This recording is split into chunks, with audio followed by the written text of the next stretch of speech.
Get out of here. Leave? I warned you over the phone. If you dare to reprimand my daughter again, you'll have to leave. You ignored my warning, so kindly get out. That's absurd. I'm shocked by Emily, my sister-in-law's unreasonable demand, at a loss for words.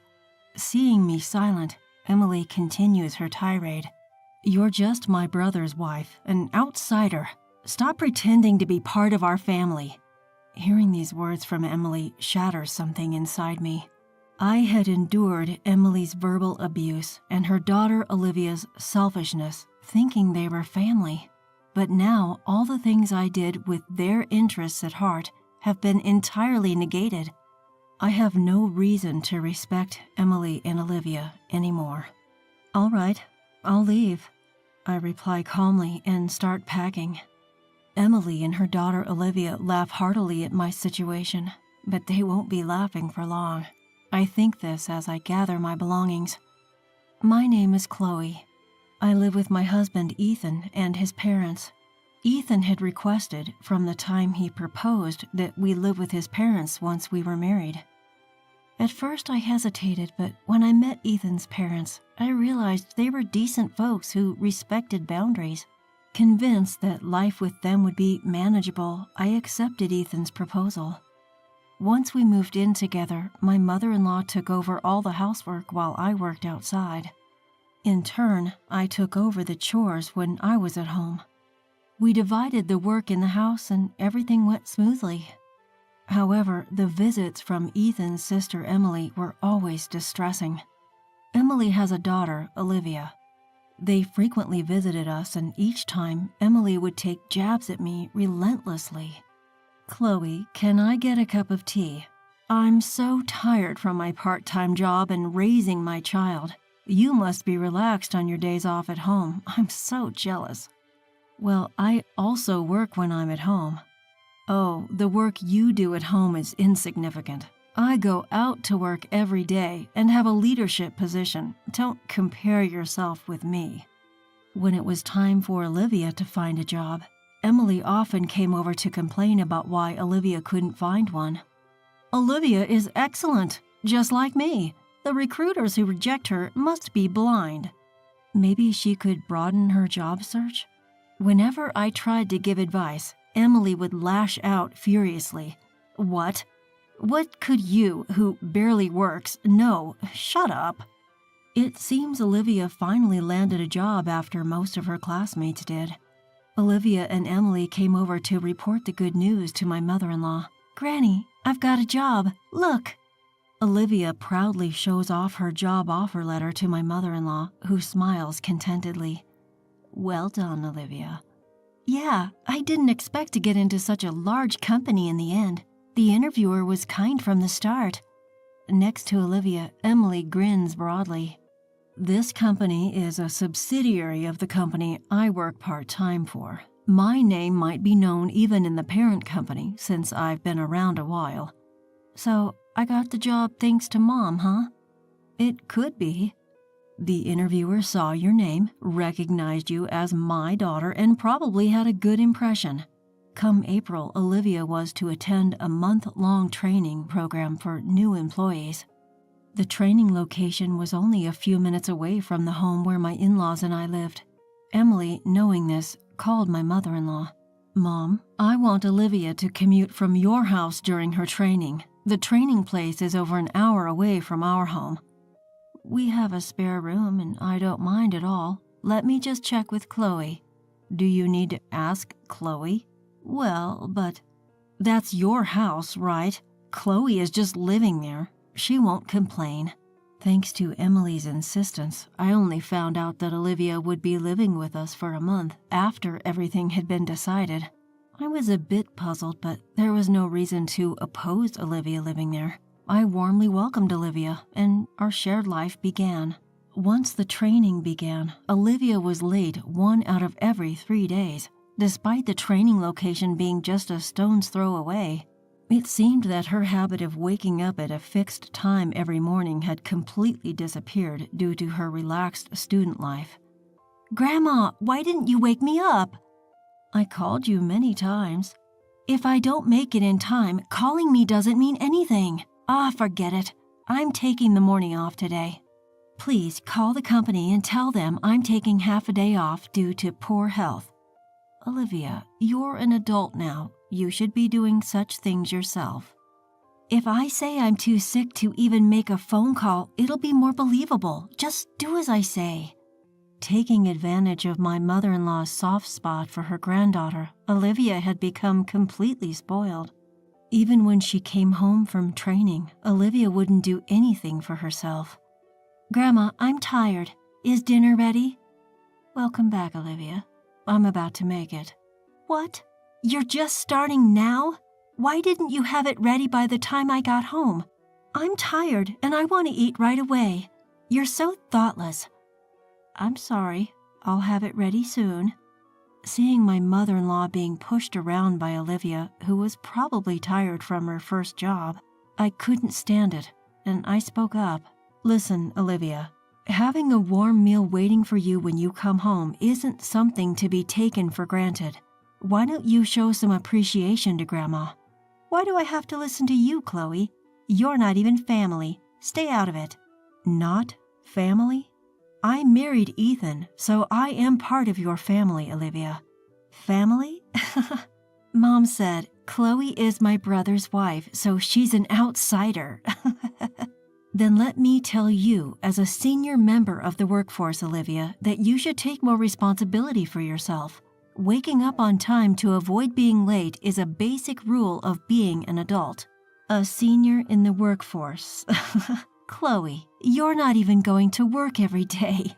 Wait till you're actually working hard like me or Mom before you start acting all high and mighty. Olivia seemed to completely ignore what I was saying. Then one day, when I returned home from work, I could hear Olivia's loud voice coming from the living room. What do you mean you're going out? It's unacceptable that there's no dinner when I come home exhausted. I'm sorry, but we're looking forward to our theater outing that day. Your theater outings are just fun and games. I have work. You need to cancel it. Apparently, my in-laws had informed Olivia that they were going to the theater next week and wouldn't be able to cook dinner, and this had infuriated her. I was well aware that my mother-in-law had been looking forward to this day at the theater for quite some time. However, I was worried that if things kept going this way, they might feel compelled to cancel their plans to avoid upsetting Olivia. So I hurriedly proposed a solution. Since you've been looking forward to this, you should go. I'll take care of Olivia's dinner that day. My in-laws seemed thrilled by my suggestion, but they quickly began to worry. But isn't that a work day for you, Chloe? Are you sure it'll be all right? Yes, if I arrange things now, I think I can get home early. So don't worry and have a good time. On the day of the theater outing, I left work early to come home. My in-laws happily left for their event. After seeing them off, I did some shopping for dinner and waited for Olivia's return. As always, as soon as Olivia came home, she lay down on the couch and waited for dinner. Oh, I'm hungry. Chloe, hurry up and get cooking. Olivia, let's cook together today. At my words, Olivia jumped up from the couch. What? What do I have to do? Isn't it natural to cook your own food? No way. I've been at work. I'm not doing housework when I'm tired. I've been working too. I've got the ingredients. Can't you just help me out? You, Chloe, can come home whenever you want from your easy job, and me, who has to go at a set time every day, are not the same. Just hurry up and make it by yourself. The fact that I was able to come home early today was a result of painstakingly adjusting my work schedule. But I doubted that Olivia would understand that. Swallowing my anger, I calmly tried to reason with her. Listen, Olivia, I'm not asking you to help me because I find it bothersome to cook alone. I want you to understand what it means to be a responsible adult. What? I don't need your interference. After letting the grandparents go out without asking me, you're giving me a lecture, which is super annoying. Olivia then stood up, visibly irritated, and started dialing on her phone. Mom, listen to this. Chloe keeps nagging me and she won't even cook dinner. She unloaded her complaints about me to her mother, Emily. Once she had said her piece, she handed me the phone with a triumphant smile. "Mom wants to talk to you, Chloe." As I took the phone, Emily shouted at me angrily. "Listen here, who do you think you are? Talking to my daughter like that as my son's wife? If you continue to cause problems for my daughter, I'm going to ask you to leave that house." "It's not about causing problems. All I wanted to do was impart some sense of responsibility to Olivia as a working adult." "So you're trying to lecture on being a responsible adult, Chloe? You're not even a full-time employee. How can someone who is hardly needed by the company afford to be so cocky?" "How can you say I am not needed, Emily?" "When you've been around as long as I have, you can tell at a glance who's capable and who's not. I've made sure to see off many a dead weight." Then, without a second thought, Emily added, "Just go and prepare dinner for my daughter," and hung up the phone. Olivia, sitting next to me, smirked as she looked my way. "You'd better not oppose my mom, Chloe. There's no one at work who can even admonish her. So get to making dinner already, okay?" With that, she sprawled lazily on the couch again. This mother and daughter pair, there's no reasoning with them. Left with no choice, I began to prepare the meal. "I'm so hungry because of your pointless chit-chat, Chloe." As she nibbled on the meal I prepared, Olivia mumbled complaints under her breath. Once she was done eating, she abandoned her dishes and headed back to the couch to watch TV without so much as a thank you. "Hey, Olivia, at least clean up after yourself." I tried repeating myself, but all I got was a bored look from Olivia. Suddenly, the doorbell rang. It was Emily. "Why are you here?" To my surprise, Emily casually replied, "It seemed like you didn't quite get the message over the phone, Chloe, so I thought I'd come over and tell you directly." Hearing her mother's voice, Olivia excitedly reported, "Mom, listen, just after you warned her over the phone, Chloe started lecturing me again." Hearing Olivia's words, Emily glared at me. "Looks like it was the right decision to come here after all. You're still complaining to my daughter even after everything I said." I had backed off on the phone, but I couldn't let this go. For Olivia's sake, I had to say something. "It's not a complaint. I'm merely teaching her the basic manners of cleaning up after herself, something even a grade schooler should understand." Hearing this, Emily snapped at me. "There's no need for someone like you to be telling us about manners. Have you considered your own situation before lecturing about manners?" "What about my situation?" "You and Ethan can barely afford a house even with both your salaries combined. You're just leeching off this household. Why don't you change your own attitude before teaching my daughter about being a responsible adult?" "I'm not here to leech off you. As proof, I make sure to pay my fair share of the rent and living expenses every month." "Huh, I wonder. Well, it doesn't matter. Either way, you're going to leave this place." "Leave?" "I told you on the phone, if you continue to berate my daughter, you'll need to move out. You ignored my warning, so now it's time for you to go." "That's absurd." I was at a loss for words at the sheer injustice of it all. Seeing me unable to retaliate, Emily went on. "You're still an outsider, even if you are my brother's wife. Stop acting like you're part of the family." Emily's words hit me hard, and something inside me crumbled. I had put up with Emily's insults and Olivia's selfishness because I thought of them as family. I had been rejected by them despite doing everything with their best interests at heart. There was no reason left for me to restrain myself with Emily and Olivia anymore. "All right, I'll leave," I said quietly, beginning to pack my things. At the sight of me, Emily and Olivia started to crack up. Ignoring their laughter, I continued to pack when my in-laws returned home. "Oh, is that you, Emily? Chloe, what's with the luggage?" My mother-in-law's face shifts as she takes in the scene. Before I can answer, Emily chimes in. "Chloe has been lecturing Olivia while she can't even do her own job. She's become such a nuisance, we've decided to send her packing." "What?" My mother-in-law's face drains of color. "Apologize at once. And you too, Olivia."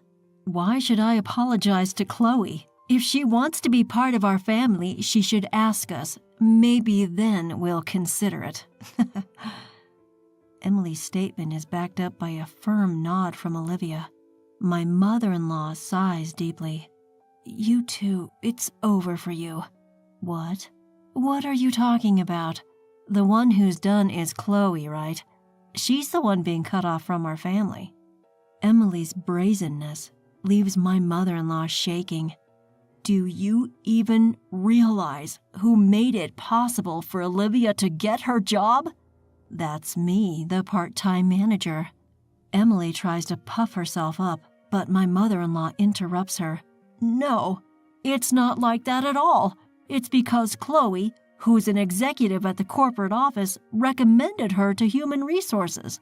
"Well, that's a lie. Chloe barely does anything. She's home half the week." Facing the confrontational Emily, I reveal the truth. "I often attend executive meetings online, so I work from home." "Then, did Chloe really get Olivia her job?" "I really wanted Olivia to find a job on her own, but she begged me for help." Why didn't you say anything?" "I wanted Olivia to start at the same place as everyone else, to work without any advantages. It was better for her not to know that I was an executive at her company." "So, did Mom and Dad know this from the beginning?" "I had asked your parents and Ethan to keep my position a secret." "Emily, since you always assumed I was incompetent, you never showed interest in my work, so there was no need to tell you." "So you're telling me I've been disrespecting an executive at my own company this whole time?" Olivia, now aware of the truth, goes pale. "That's right. Thanks to my concealed identity, I got to learn a lot about how new employees like to fake illness and such." Please don't tell anyone about this," I coldly say to the desperate Olivia. "You know, I thought I'd let it slide because it's a family matter. But it seems I'm not considered family to you two, so I can't stay quiet if it's something that will harm the company." "But I will be assigned after the training." "Exactly, Olivia. You're lacking awareness as a working professional. Moreover, you're not willing to accept others' opinions. We can't let you interact with customers with this attitude." Emily, in her panic, clings to me. I'll take back what I've said. Olivia is Chloe's adorable niece. Don't report anything that would harm her situation." "Emily, don't you think you should worry about your own role?" "What?" "Your part-time team's high turnover rate has been repeatedly brought up in the parent company's meetings. If it comes to light that you, as the manager, are forcing part-time employees to quit, it's going to be a big problem." Emily remembered her own words and her face tightened.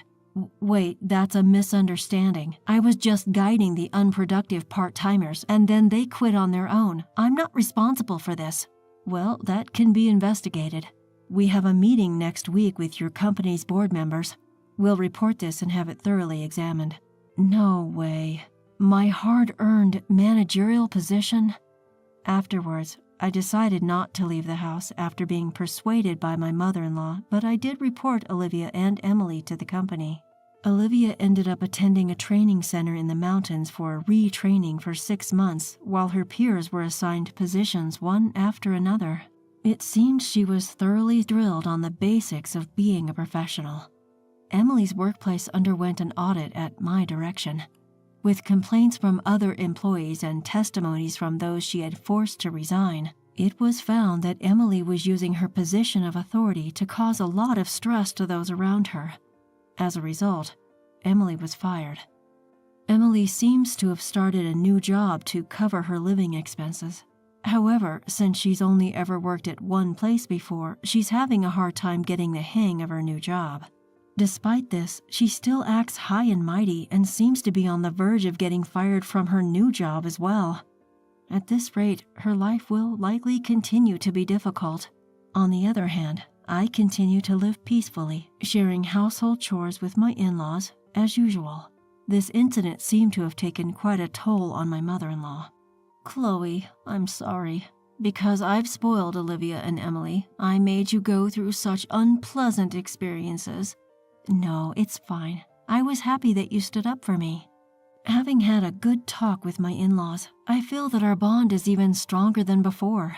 Even though my sister-in-law turned out to be a challenge, I look forward to continuing to live with my mother-in-law, maintaining our good relationship.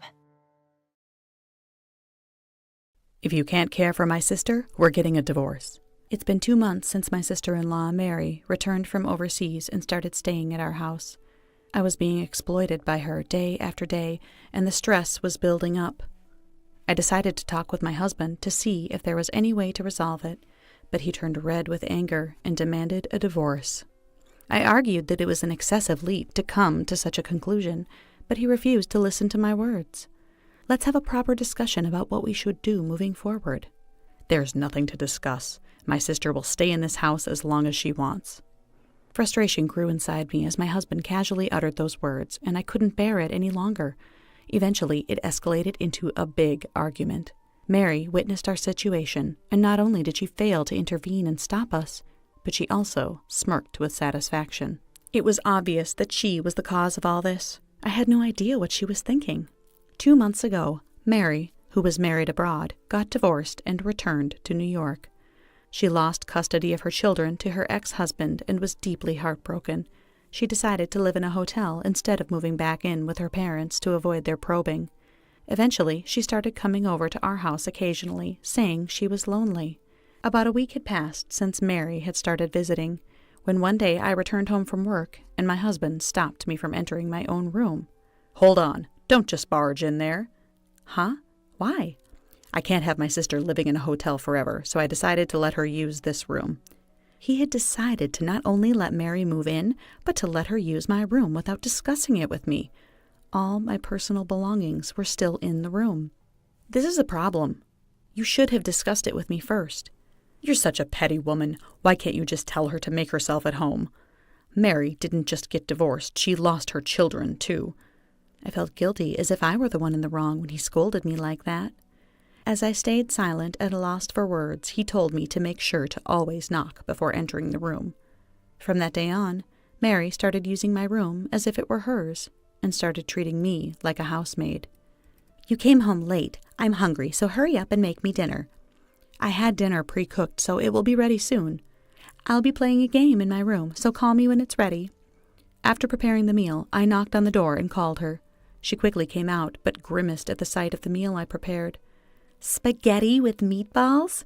You know I don't like pasta. I can't eat that. Make me a steak with a full set of side dishes." "I don't have the ingredients, and it'll take a long time to make." "Then never mind. Can you order takeout?" "I've already made pasta for 3, so bear with it today." "No way. Order takeout now." What do I do? My husband insisted that I should just go along with his stubborn sister, but I was at a loss. If I dared to express my feelings, he told me, "Think about Mary's feelings," which left me unable to retort. Mary, knowing her brother was on her side, started waking me up in the middle of the night. "I want ice cream. Go buy it now." "Huh? What time is it?" 2 a.m. The convenience store at the gas station should be open, right? Come on, get up." I was just about to fall asleep. "I have work tomorrow, so give me a break." Whenever I refused, she immediately ran to my husband and tattled on me, resulting in me getting scolded and ultimately having to go get ice cream in the middle of the night. Mary never bothered to clean up after meals or help with any household chores whatsoever. On top of that, she orders me to clean her room every day. Just to be clear, her room refers to my room that she has been using. Day by day, her demands toward me escalated.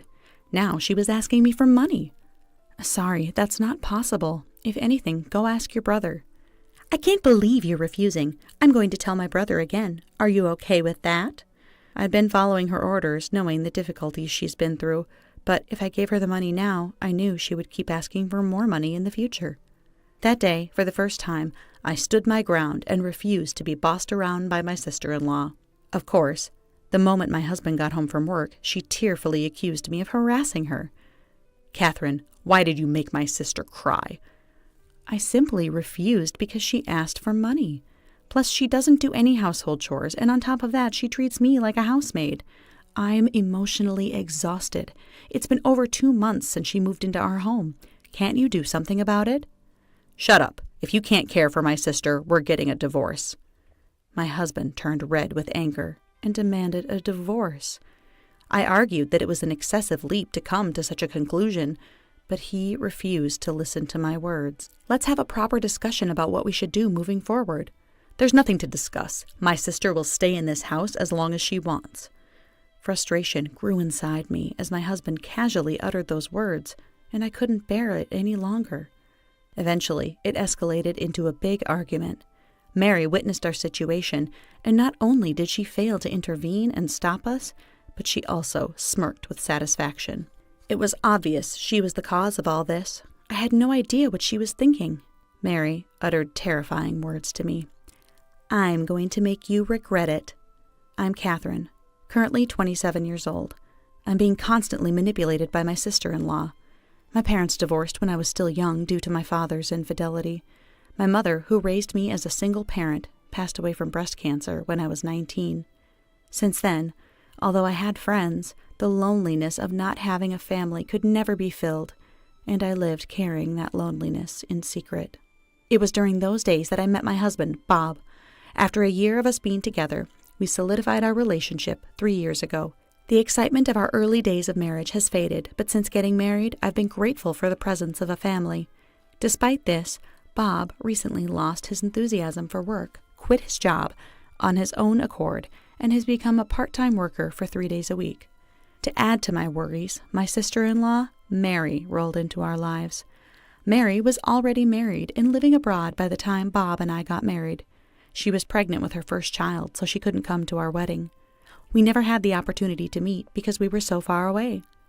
I've always heard from my mother-in-law that she was a kind and considerate daughter, so I never expected her to be so selfish, leaving me perplexed and bewildered. Her behavior continued to escalate. When I came home from work the following day, Mary was grinning with a handful of bills in her hands. The amount of money she had seemed too large to have been given by Bob. Mary, what's with all that money? I sold some bags and jewelry I found in the bedroom. Wait, you mean my room? Where else would they be? I immediately rushed into my room and opened the closet, but found my mother's heirloom bags and jewelry were nowhere to be found. Mary laughed hysterically as she saw me coming out of the room in a panic. Why did you sell my stuff? Because you wouldn't give me any allowance. Don't mess around. Those were family heirlooms from my mother. Good, so you didn't need them anymore. That's not the point. Where did you sell them? Tell me right now. Geez, chill out. It was this place called Super Thrift Shop, but I doubt you can get them back. I headed straight to the thrift shop to buy back the items. She just sold them today, so they still should be undergoing maintenance. It shouldn't be too late to buy them back. When I arrived at the thrift shop, I was confronted with a shocking truth. They had a rule they could only return the items to the person who sold them, unless there was proof that the items were stolen. There was nothing I could do without the proper evidence. I was aware of this rule, but I was so caught up in the moment that it slipped my mind. As I trudged back home, a burning desire for revenge against my sister-in-law consumed me. I will get to the bottom of this. First, I'll start by cleaning my room. Another week had passed. I found myself still at the mercy of my demanding and self-centered sister-in-law, enduring my husband's anger along the way. Finally, the time for the decisive battle had arrived. Like any other day, Mary treated me like a housemaid, and my patience was thin. As the evening approached, I ended up getting into an argument with Bob.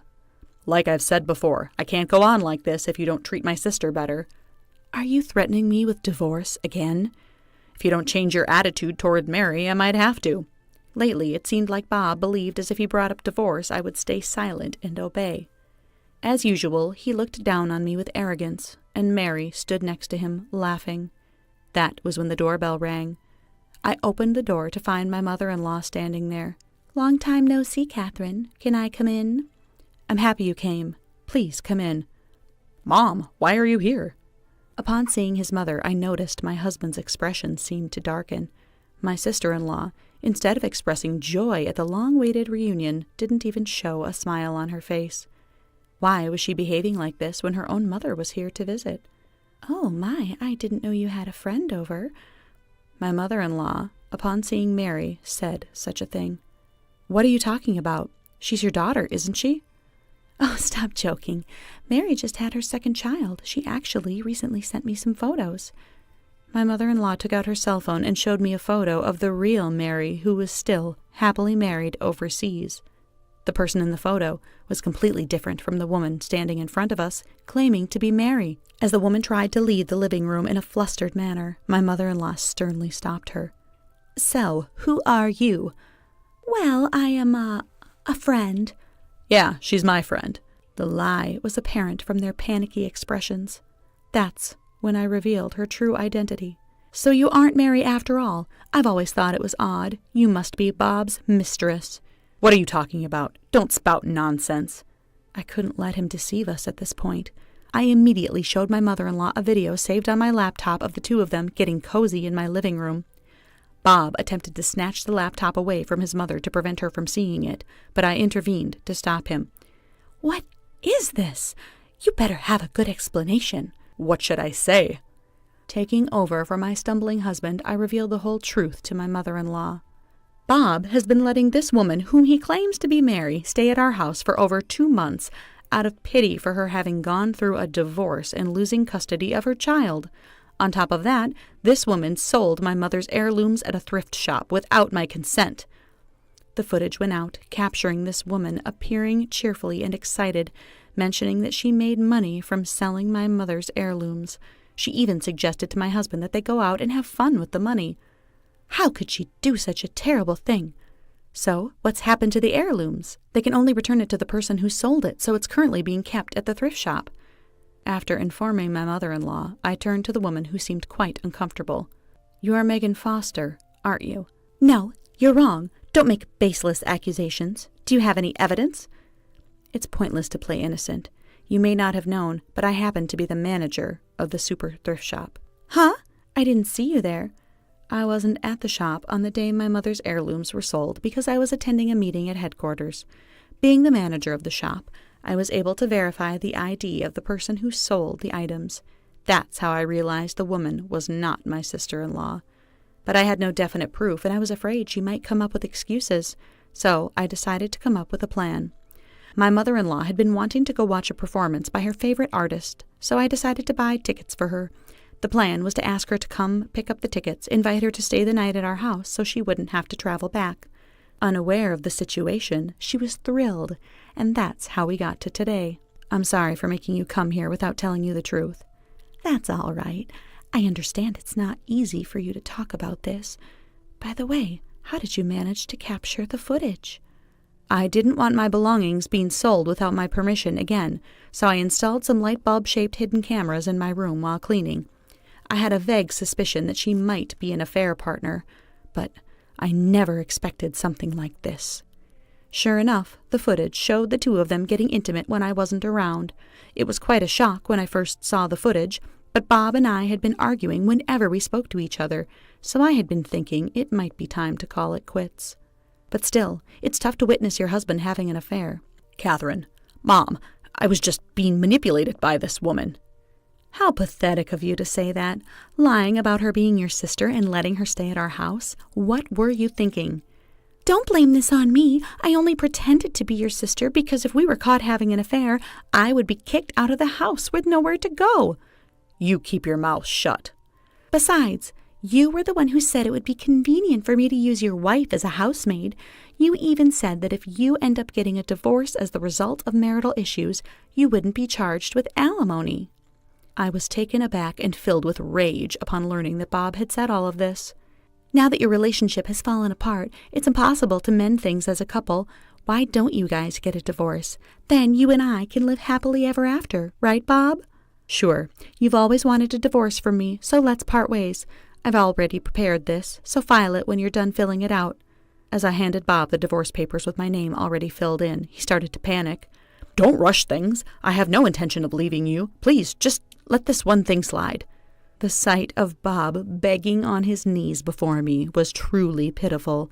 His mistress turned to him, teary-eyed. "You won't abandon me, will you? You know I have nowhere else to go if I get kicked out of here." "Shut up. Don't come near me." Bob forcefully brushed off the woman clinging to him. Yet the sight of the woman pleading not to break up was so tragic, it made me feel uncomfortable. In place of my husband, who didn't even spare a glance for her, I conveyed something important. "You don't have to worry about where to go." "Huh? Where?" "The police. I reported you earlier for stealing and selling my belongings. They should be arriving here any minute." "I'll go back to the thrift shop right away and get your things back, so please tell them it was a mistake." As the sound of the police sirens grew closer, the woman, realizing the situation, apologized to me for the first time. "I'm really sorry. I've learned my lesson. I won't do it again." If apologizing was all it took, then we wouldn't need the police, would we? I presented the woman to the police as the one who stole and sold my belongings. She was soon taken away. Bob, who had been staring blankly at the scene, began to beg on his knees again once the police had left. "Don't leave me. Your salary is higher than mine. If you abandoned me, I wouldn't be able to survive. You understand that, right?" "You don't have to live a lavish lifestyle. And besides, you should work more than just 3 days a week. Either way, you're going to have to work more to pay me alimony." "I'll pay the alimony, but can't we find a way to avoid a divorce?" "No chance. My mind is made up. Sign the divorce papers, now." Under my scolding, with the urging of my mother-in-law, Bob reluctantly signed the divorce papers. "Hey, about the alimony. Can you deduct it from our division of assets?" "There are no assets that we have built together." "But you have a decent amount of savings." "My savings are from before we got married, so they're not for us to split. In fact, since we got married, I've been covering most of our living expenses, so it's in the red for me." Upon hearing my words, my husband turned pale, but ignoring that, my mother-in-law and I kicked him out of the house. After getting rid of the villain, we couldn't shake off a somewhat melancholic feeling. That evening, the two of us sat together, sharing drinks and having a heartfelt conversation. My mother's heirloom bags and jewelry were safely returned to me later, with enough proof showing that they were stolen. My divorce with Bob was quickly finalized, and I demanded $20,000 each in alimony from Bob and his mistress. Bob was disowned by his in-laws. He had also broken up with his mistress, who was already let out of jail, as they were constantly arguing. My mother-in-law, worried about me being alone, reached out to me every once in a while. Through this incident, I felt our bond was stronger than ever. Fast forward 3 years, and I'm standing in a chapel wearing a wedding dress. I held the hand of the man who'd been waiting eagerly for me to walk down the aisle as we vowed to love each other for eternity. I felt a trickle of happiness fall down my cheeks. What's going on here? I had been away for about 2 months from my childbirth, and our house was an absolute mess when I returned. As I exclaimed in shock, Alfred scoffed at me. "Work for the time you took off! If you have a problem, let's get divorced! Haha!" As I stood speechless, Alfred wore a smug expression. Soon, he dramatically displayed the divorce papers he was holding. "I'm off for happy hour now, so you better clean this up." Without even thinking of holding our baby, Alfred walked out. A volcanic rage boiled within me towards him. I will never forgive him. Who needs a husband like this? Not me. My name is Samantha. At 37, I married Alfred, who's a year younger than me, and got pregnant 2 years later. We both worked at the same company, but my morning sickness was so bad I had to frequently take time off. That's when Alfred started acting weird. Both of us had lived alone for a long time, so we were both capable of doing household chores. We didn't have any specific division of labor, and managed our lives quite well. However, since I started taking time off, Alfred became visibly grumpy and began to demand I do chores, even when I was bedridden with morning sickness. "Why isn't dinner ready? Why haven't you folded the laundry? And you're not even working!" On top of dealing with nausea and fatigue, I now had to deal with Alfred's verbal abuse. He never used to be like this. Why?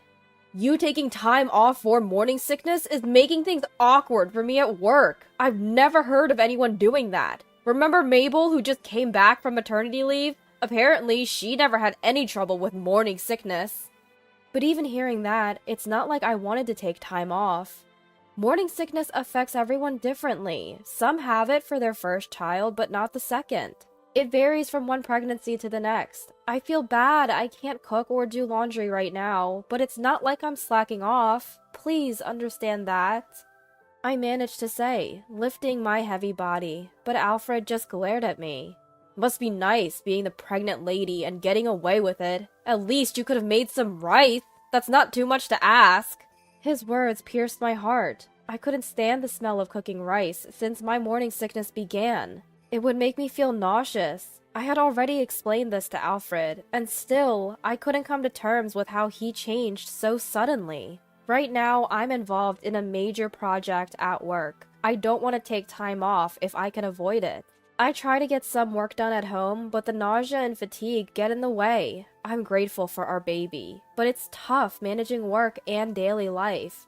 Experiencing pregnancy for the first time, nearing 40, was physically and emotionally draining. I just wanted Alfred to understand and help with chores, but he acted the exact opposite of what I hoped for.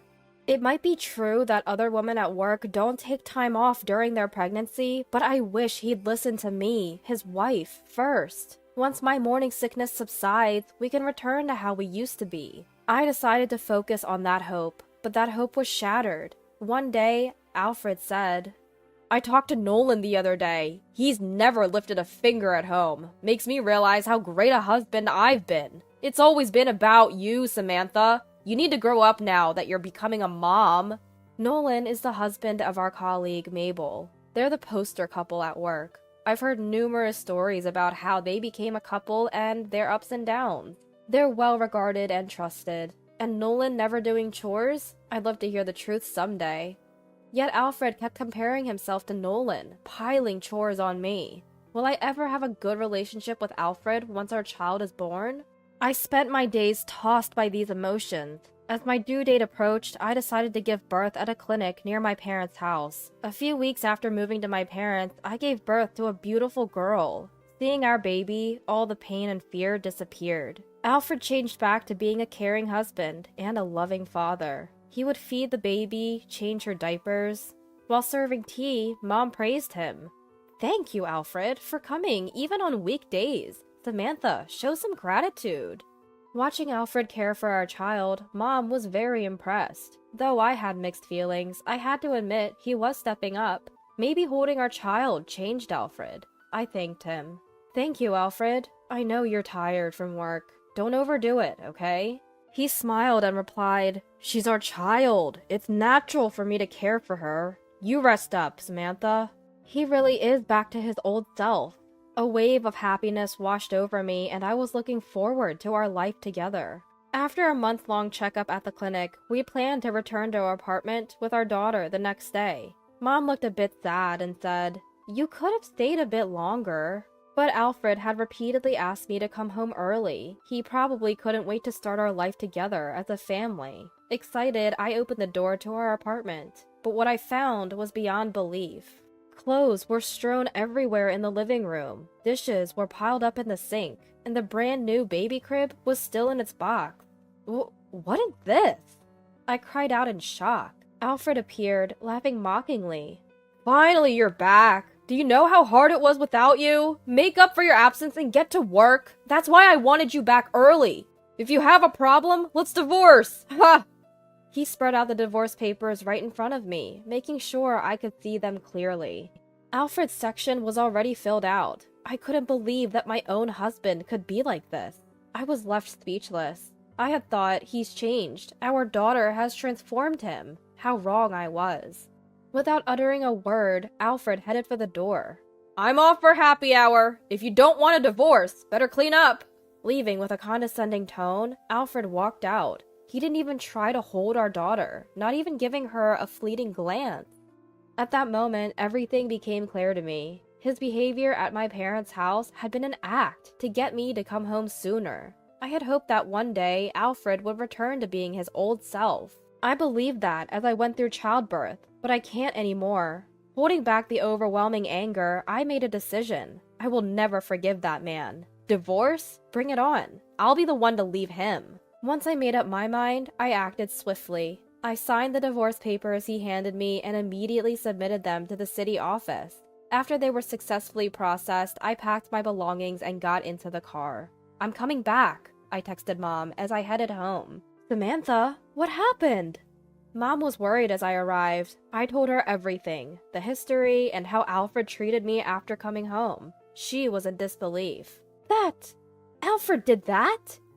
Seeing her shocked, my heart ached. She had only seen the good in Alfred. Can't blame her. I was never good with relationships, and at 30, I still had no partner. They probably worried if I'd ever marry. They were overjoyed when I introduced Alfred, so I never told them about our marital issues. I had tried so hard to put their minds at ease, not wanting to burden them with more worries. But right now, I couldn't concern myself with what my parents thought.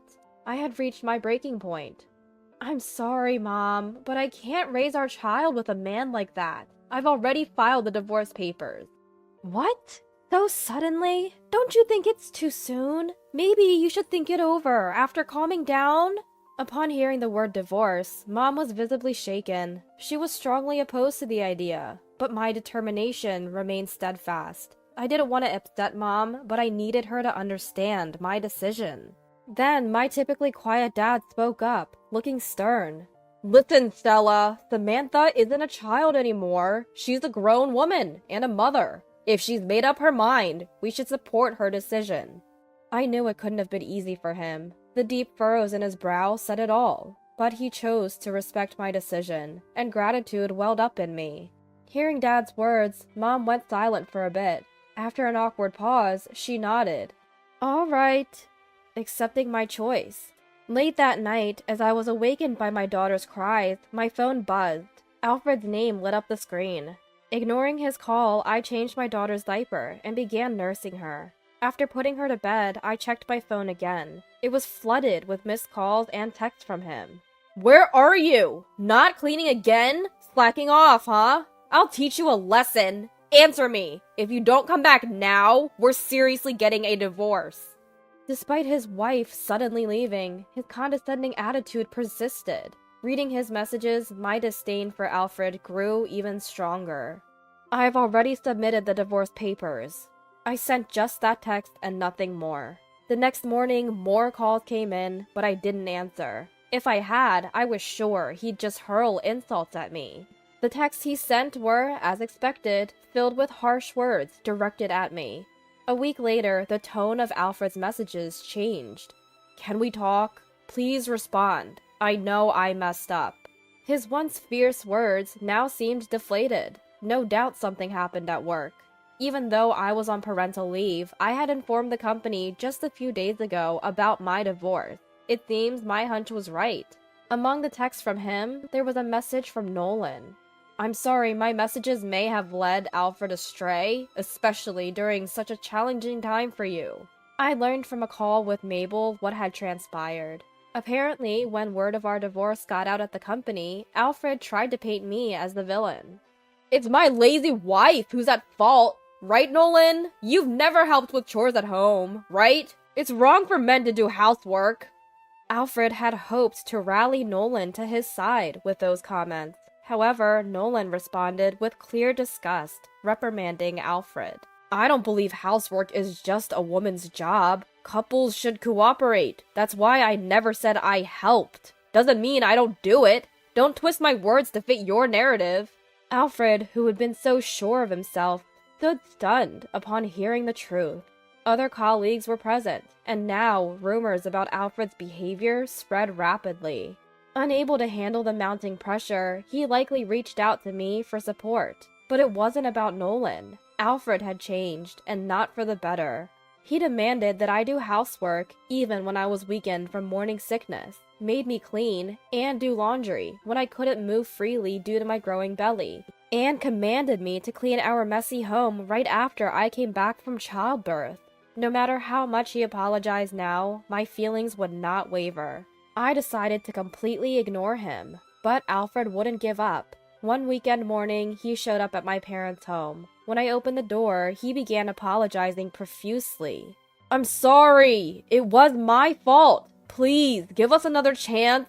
Seeing him so desperately apologize, I was taken aback. This was the man who had looked down on me for nearly a year. When I remained silent, Alfred continued.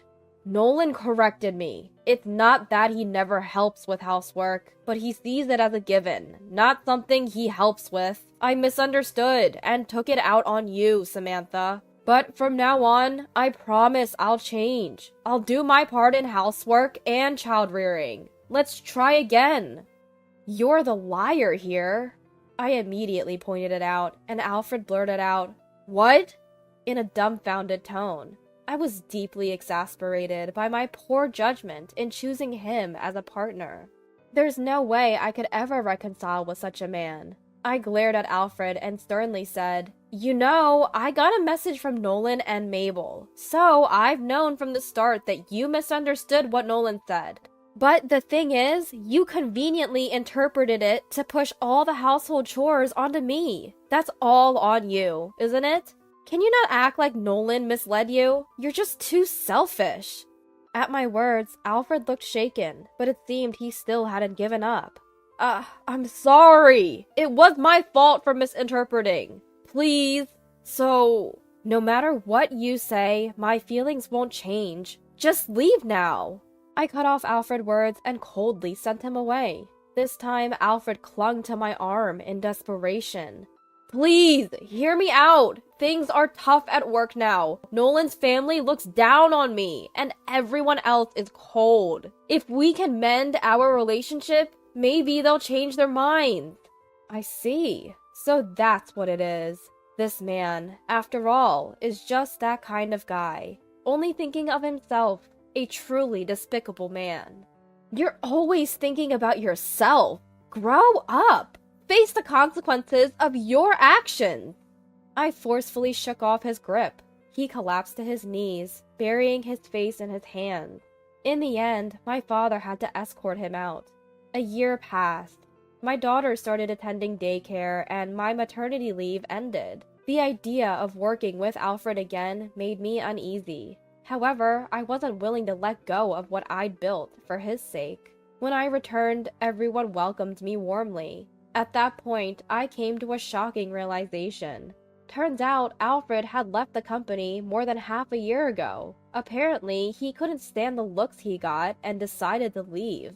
Later, he sought refuge at his parents' home, but his older brother's family was already living there, making things uncomfortable. Given his age, he struggled to find another job. Now he's responsible for all the household chores at his parents' house. As for me, I'm working hard to regain the skills I lost during maternity leave. With my parents' support, I'm managing both work and childcare. I'll continue to give my all every day for my daughter. "Can you leave? My sister's coming home to give birth." My husband Travis wanted to kick me out of our home because his sister, Angelina, was coming back to her family home to give birth at a nearby hospital. "That's absurd," I argued, not buying into his unreasonable request, but he wouldn't listen and eventually threatened me with divorce. Feeling utterly disheartened by his attitude of cutting me off entirely, I agreed to the divorce and left the house. But even after our separation, Travis kept sabotaging my life. Little did he know, karma was about to catch up with him. Hi, I'm Sherry, 34 years old. I was working as a nurse at a hospital, completely absorbed in my daily routine. I met Travis, who works in pharmaceutical sales. When he came by my workplace, our relationship blossomed from there, and a year later we tied the knot. But just as we got married, his parents, who were running a factory from their home, decided to shut it down. His parents were elderly, and for the past few years, it had just been his mom, Melissa, and him trying to keep the business afloat. But due to the economic downturn, they decided to close shop. Travis, however, felt a sense of duty and decided to take over. I tried to dissuade him, saying a job in pharma sales was more stable than running a failing factory. But Travis is stubborn. Once he makes up his mind, there's no changing it. So we ended up moving in with his parents almost immediately after getting married. At that point, Travis felt motivated to turn things around, and so he decided to renovate the old family home and factory. The construction started in no time. "Wow, it's really coming along. I'm so glad we decided to add this terrace. We can have barbecues in the summer. I can't wait. Initially, I was skeptical, but his enthusiasm was infectious. Once the New Year's celebrations were over, our new home was ready, and our life with his parents began. Here's to a good life together from today. Thank you. I'm really happy we could make this work. I know Travis can be a handful. I was initially worried about how his parents would take to me, but they warmly welcomed me. They seemed happy to have a daughter-in-law who was willing to support their son as he struggled to keep the family business going. That night, while arranging pictures of our travels in our new bedroom, Travis walked in. Wow, Sherry, this space looks great, just like you said. I know, right? I'm glad we finally have a place to put up our photos. Thank you for sticking by me through all this. You're making me blush, thanking me like that. Don't worry, I'll make the factory successful and give you an easy life. Don't push yourself too hard, but I'm excited. I felt genuinely grateful for respecting my husband's ambition to build a brighter future. However, 2 months later, Melissa received a message from Angelina. It read, I want to go back home and give birth at a family hospital near our home. I'll be back the week after next. Upon hearing this, Travis was overjoyed, raising both arms. We have to vacate our bedroom for her. We don't have any spare rooms. What? I don't like that idea. Why not? It's for my pregnant sister. I can sleep in the study, so it's no problem. What about me? Well, you can sleep in the kitchen or the hallway, I guess. That's ridiculous. Let's clear out the corner room on the second floor for Angelina. That room is cramped and full of clutter. How about you sleep there instead? I've made up my mind, right, Mom? If Travis says so, let's do it that way. I object. I'm fine with Angelina coming, but I don't want to give up our bedroom. I was upset that my husband would dismiss my feelings to accommodate Angelina and that Melissa readily agreed with him. Stop being selfish. This is my house. Please, bear with it for a little while. I don't accept this. It's my house too. As I continued to object, Travis's face tightened, clearly getting irritated. Then he spoke words of surprise.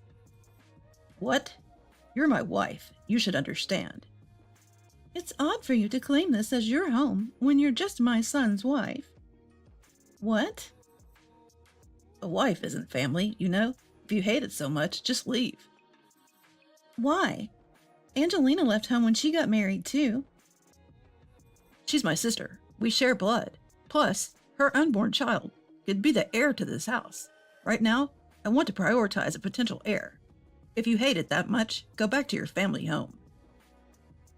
I was taken aback, unable to come up with a quick retort. I felt disgusted that Travis was already considering the heir issue upon hearing Angelina's baby was a boy. And there was another concern on my mind. What about our child? You said you couldn't think about having kids until the business was stable, so any child will do? Enough! Enough! I'm fed up! If you can't obey me, let's get a divorce. Fine by me. Bring it on. Until now, I've always respected my husband's wishes, but this time I can't let it go. In a fit of anger, I agreed to the divorce. No regrets. I'm convinced I can't go on with this man. My husband, unable to contain his anger, stormed off somewhere. I seized the opportunity to pack my bags and leave. As I was about to go, my husband reappeared with the divorce papers in hand. Here's what you wanted. Now sign it, quick. That was fast. You're a lifesaver. As I grabbed the divorce papers and started writing without hesitation, my husband muttered something unpleasant in my ear. You're stupid for choosing divorce over this. I thought you were smarter. Don't come crying back to me. The stupid one might be you. What did you say? Just go. Vanish. Spewing venomous words, my husband retreated into his study. I finished the divorce papers, left the house, and submitted them immediately. I never thought I'd leave my husband like this, but I know I made the right choice. I resolved to move on. I went straight to a real estate agent and quickly signed a lease for a condo near work. I had a few days before moving in, so I stayed with a coworker. When I explained the situation, she offered her support, promising to be there if I needed her. A week later, I completed the move to my new condo and began my new life. But peace didn't come easy. About a month into living alone, I noticed I was being followed by a man named Travis. I ignored his unsettling presence until a coworker came up to me with alarming news. Your ex-husband was here earlier, spreading rumors that you cheated on him, and that's why he was dumped. What? Don't worry, no one's taking him seriously. We know you didn't do anything like that. I'm Team Sherry all the way.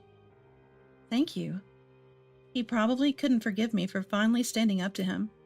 He must be trying to make me regret my decision by harassing me. But I thought if I just endure this a little longer, he'll quit. I apologized to my colleagues for the disturbance and went about my days, pretending not to be rattled. A month later, just as I'd hoped, Travis stopped stalking me, and I thought I was finally in the clear. But I would soon find out how naive I had been. One day, after coming home from work, I checked my mailbox, only to find rotten fruit inside. I had a gut feeling that Travis, who had followed me and discovered where I live, was behind this. Day after day, I'd find dead insects or filthy objects in the mailbox. This was harassment, beyond tolerable levels. Just when I was considering reporting it to the police, it suddenly stopped. But the moment I let my guard down, something new appeared in my mailbox. This cycle continued.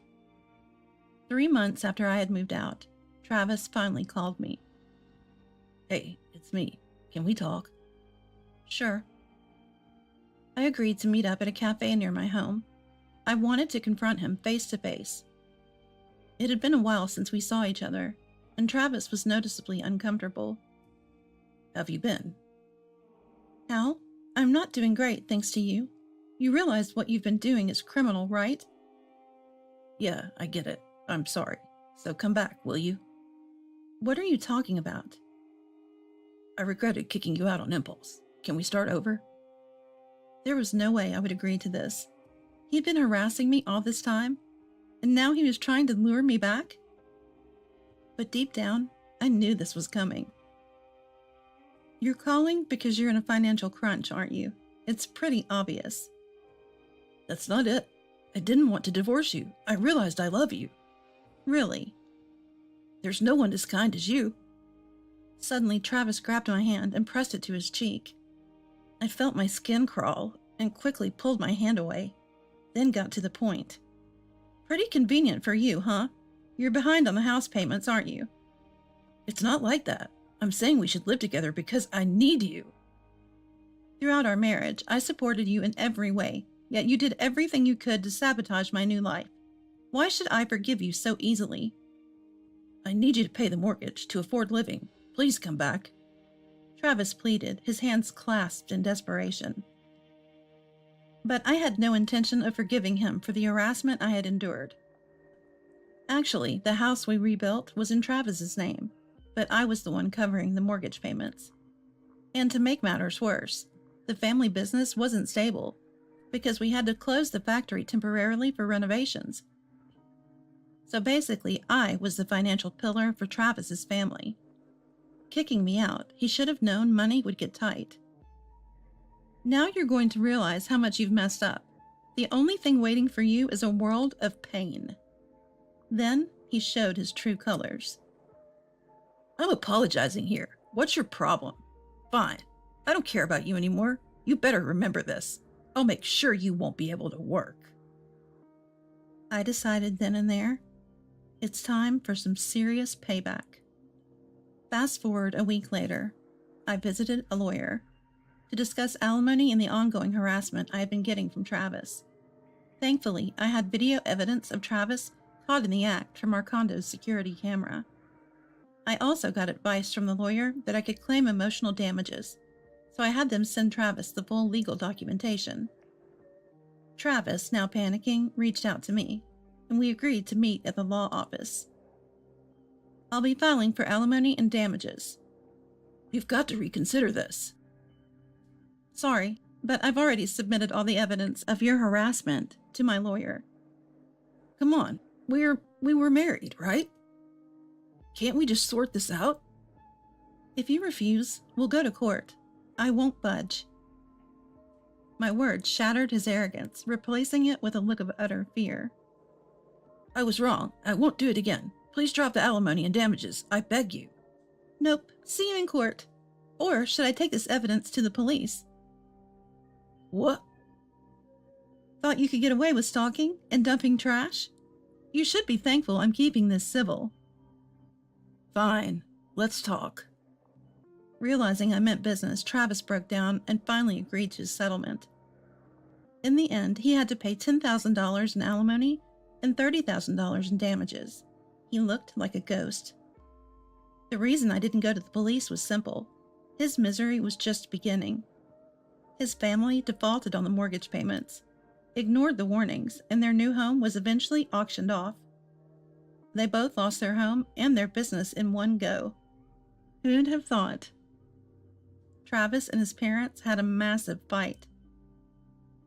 If only they had listened to me and shut down the factory, or even stood by me over the whole Angelina issue, none of this would have happened. Now Travis's family is scattered. His parents rented a tiny rundown house in the countryside with their meager savings and live in poverty. Travis tried to make a fresh start by finding a live-in job, but Angelina stopped him. I have nowhere else to go, so take me with you. Turns out, Angelina was divorced too, because she got swindled in a shady business deal and racked up debt. Learning about the truth, Travis had a big fight with Angelina. He later texted me saying, "So help me out here." But of course, I ignored him. It seems that despite their fights, Travis couldn't abandon his sister, who had just had a newborn, and he ended up paying off Angelina's debt himself. Friends who've seen Travis told me he's now working all hours, looking like a shadow of his former self. I felt no sympathy for him. As for me, I've remarried a man from my workplace and finally found a peaceful life. He truly cherishes me, and because he's a well-planned individual, I feel secure in our life together. My name is Clara. I'm a 32-year-old part-time working mom. I married into a family that owns a renowned business corporation. Despite the surprising ease with how both families accepted our union, others were quick to label us a mismatch. But now, 5 years into our marriage, everyone watches over us with warmth. I feel truly cherished, and it makes me grateful every day. This not only applies to my relationship with my husband, but with my in-laws as well. Especially my mother-in-law. She treats me just like her own daughter. Clara, darling, are you feeling all right these days? You look like you've lost some weight. I'm worried about you. Here, take this. Why don't you go out with that co-worker friend who visited the other day? What my mother-in-law handed me was a coupon for a popular steakhouse. I can't use these lunch vouchers because I usually eat at our company's cafeteria. It'd be a waste to let it go unused, so you enjoy. Even though I could go out with my father-in-law on my day off, my mother-in-law told me not to worry, so I wouldn't feel pressured. Nevertheless, the amount inscribed in the discount voucher was incredibly luxurious, something I usually wouldn't even think about. Moreover, I was gently informed that there was a dress code suggesting I dress up a bit. I initially hesitated but agreed to enjoy the generosity of my mother-in-law when she made a certain request. Wow! My friend and I, upon entering the restaurant, instinctively gasped in awe. The lawn counter made of a genuine marble and the highly polished iron plates were simply spectacular. This is amazing. Overwhelmed by the ambience of the restaurant, a man who appeared to be the chef warmly showed us to our seats across the counter. I've been told by your mother-in-law that I can freely exercise my culinary skills to your heart's content. May I? Encouraged by the chef's experienced demeanor, my friend and I silently nodded in agreement, feeling a bit relieved. After all, we had no idea what or how to order in such a high-end restaurant. Just as the madam said, I'm delighted to see you enjoy your meal so heartily. Please come again.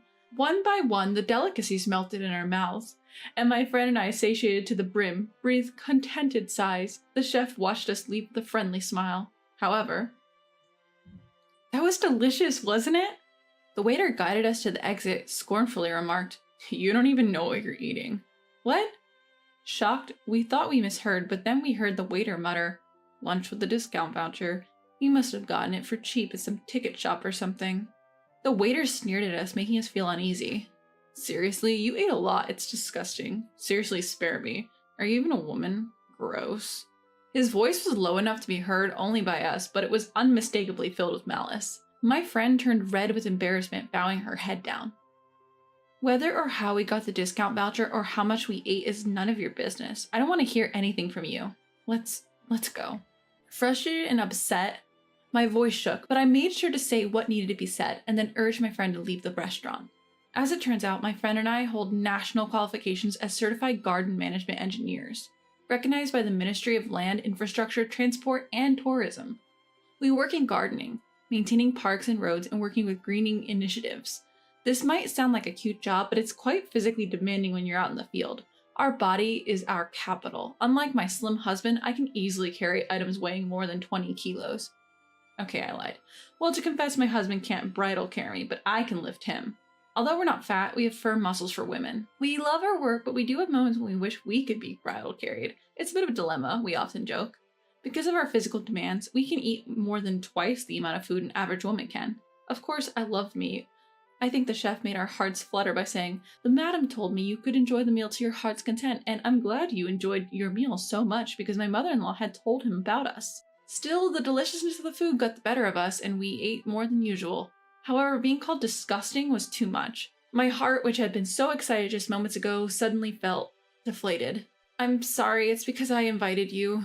My friend, whose cheeks were still flushed with embarrassment, reassured me that it wasn't my fault, but I couldn't shake off my feelings.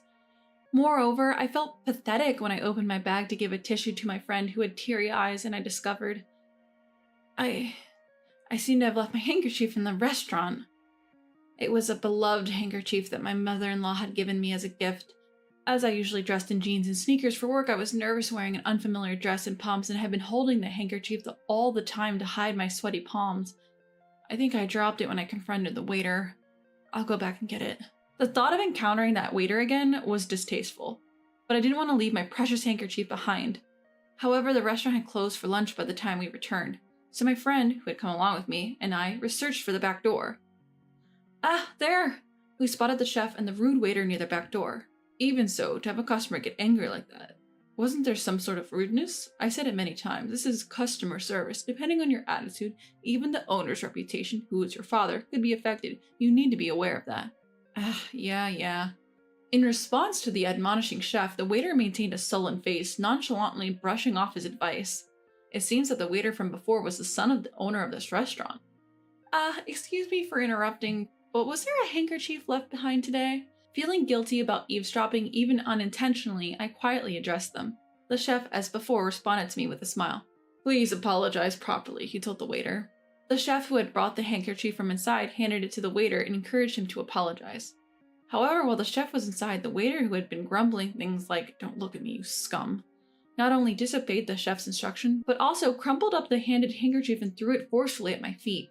Then, with loud footsteps, he walked back into the restaurant, leaving the flustered chef to apologize profusely to us, to the point where we felt embarrassed. A while later, I had another encounter with this waiter. "You're really bottom tier, aren't you?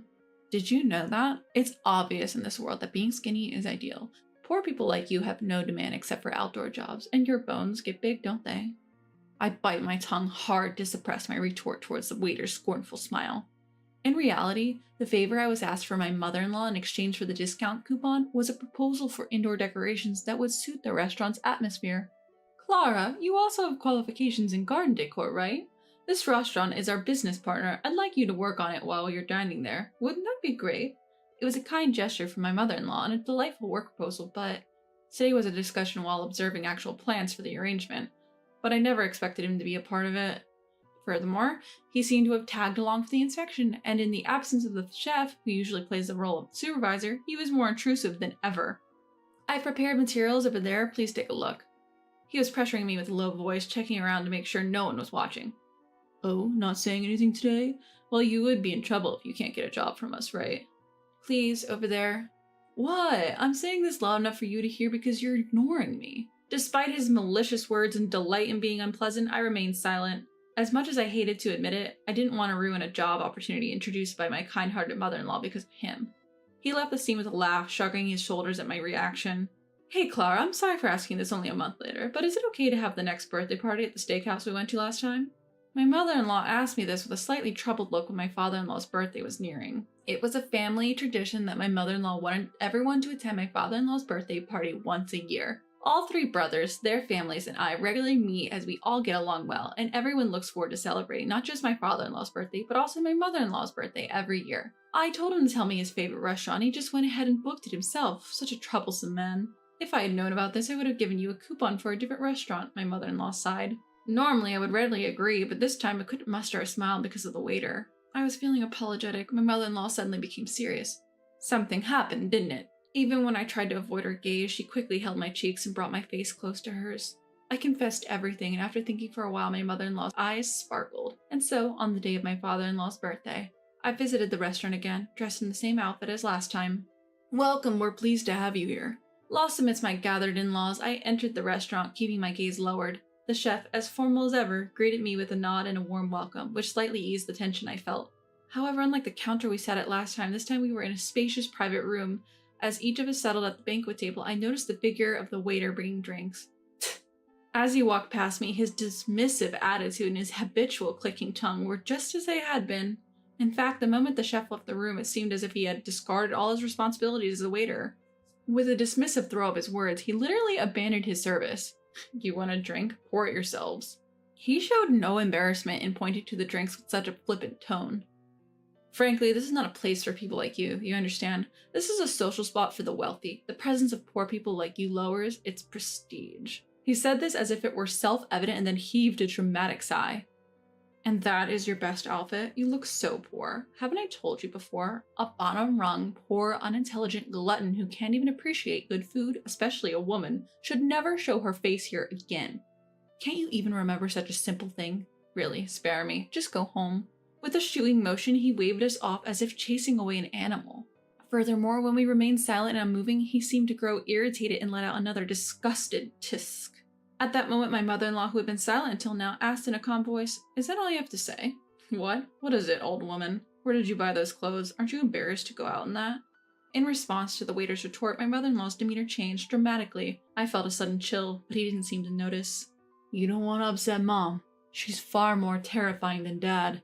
My husband once told me this, and I felt I was getting a glimpse of the truth behind his words. Whether he sensed her intensity or not, the waiter looked a bit puzzled. "So you're the son of the owner of this place, right? Well, then it's perfect that your father is here." "Huh?" With that cue, the chef who had disappeared from sight comes carrying a large tablet. "As per your instructions, I've connected you to the owner. He's seen everything."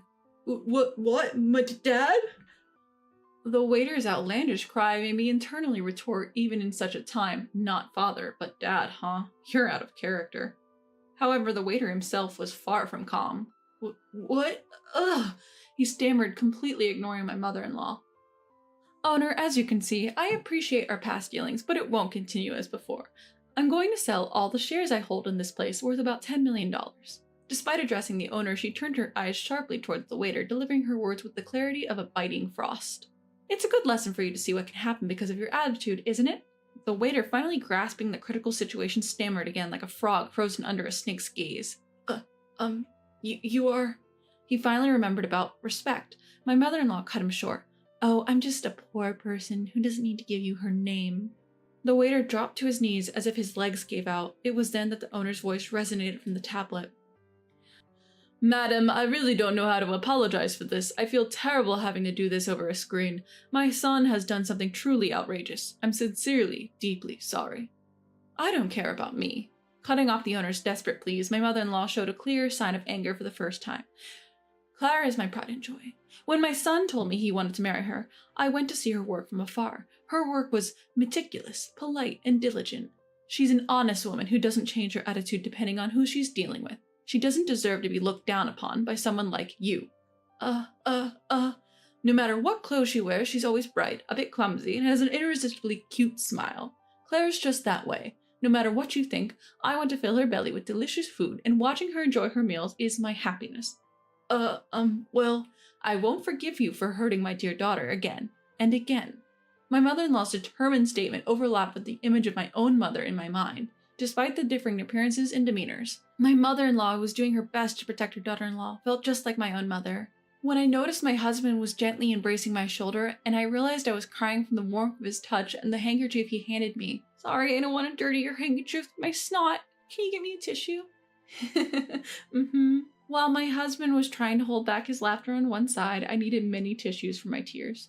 During all this, my mother-in-law continued to press the waiter firmly and unyieldingly. What's important to me is the entire family here.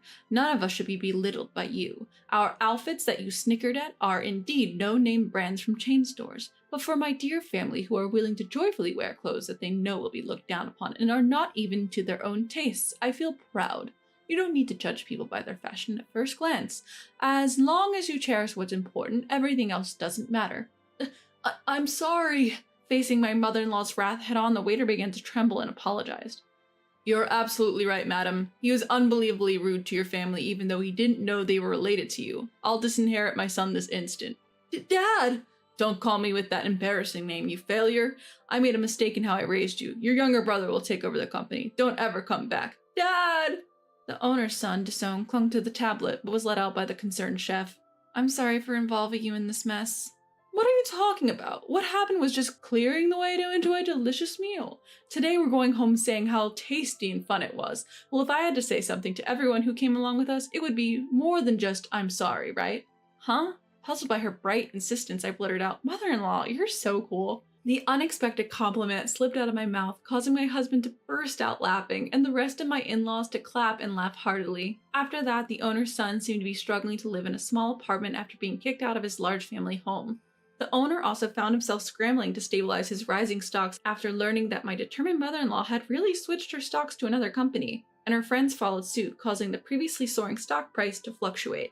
I hope these days as family will continue forever and ever. That way we can always laugh together. With that thought, I felt like crying from laughter again, and hurriedly started looking for a tissue. My name is Sarah, a divorced woman in my late 20s. I'm going to share a story that happened about a year ago, about my ex-husband's unbelievable betrayal and the astonishing events that followed. I was with John, my ex-husband, since our college days. After graduating and securing jobs, we got married 2 years later. John, who had a sales job at a cosmetics manufacturing company, used to say, "Appearance is everything in sales." And so he put even more effort into maintaining his looks than he did in college. Around the time we got married, his company started doing quite well, so John started investing more in his outfits. He was so particular about his hair that he went to the salon twice a month, just to keep it perfect. I mean, you can't have a sales rep for a cosmetics company looking shabby. So I had to hold back my feelings whenever I thought, isn't he going a bit overboard? Especially when comparing his situation to mine. As for me, I quit my job to become a homemaker after we got married. After about a year, I started thinking about having kids. But John would always respond with, "We don't have enough money. It's just not possible right now," and was reluctant to agree. So I reluctantly started working part-time to convince him.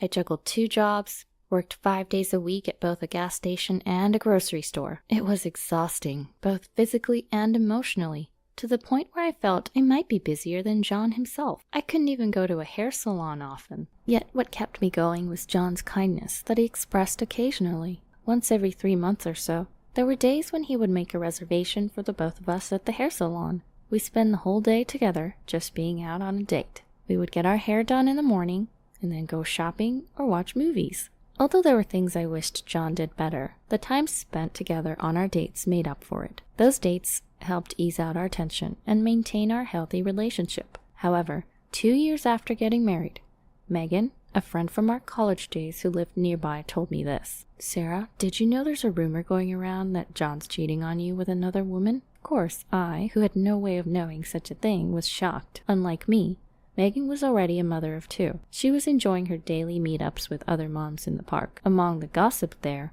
it seemed there was one about John going into a hotel with a young woman every Friday. Sure enough, John was usually late coming home on Fridays, but that was because he had to tally the week's sales results for the weekend. At that time, I completely believed his story. Thinking it must be some mistake, I tried to tell Megan, but she countered, "I saw it once, too."